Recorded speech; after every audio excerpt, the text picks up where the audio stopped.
دايما يا شباب ناخد بالنا. ده سيجاره على فكره، وعليه بقى بينك كوكايين وحشيش وحاجات حلوه.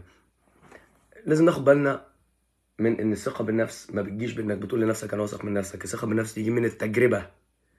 بتعمل حاجات، في حاجات صح وحاجات غلط، تعلم من الغلط وبتصلح الصح وبتعمل صح اكتر. تعلم وتثق بنفسك. الكاريزما مش ان واحد بيعمل كاريزما. انت لو بتعمل كاريزما تبقى انت فارغ او فاضي او بضيع وقت، وهتقعد تحكم على احكام الناس وتشغل نفسك برؤيه الناس ليك. لكن انت مش محتاج تعمل كاريزما، انت كاريزمتك هي شخصيتك، هي انت. في مثل امريكاني، ولازم ناخد بالنا من الامثال لان هي فيها مفاهيم مختزله. يقول لك fake it until you make it. تصنع الموضوع لحد ما تعرف تعمله. ده غلط. انت لو تصنعت الموضوع هتعمل نفسك فاهم قدام الناس، وده هيقلل من قدرتك قدام الناس، وهيقلل من قدرتك على الاستيعاب قدام الناس. ممكن يعرضك مشاكل قدام الناس، ممكن يأذيك قدام الناس. فما بنعملش كده قدام الناس، ما بنعملش كده ابدا. مش فيك ات انتل يو ميك ات، ابدا ابدا يا جماعه، غلط.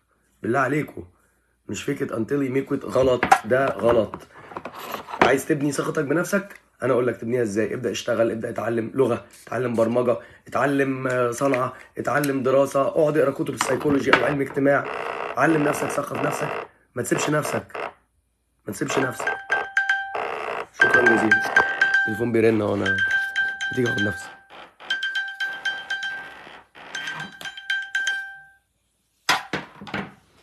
السيجار ده نعمة من عند الله. قول لي ليه؟ اقول لك معرفش.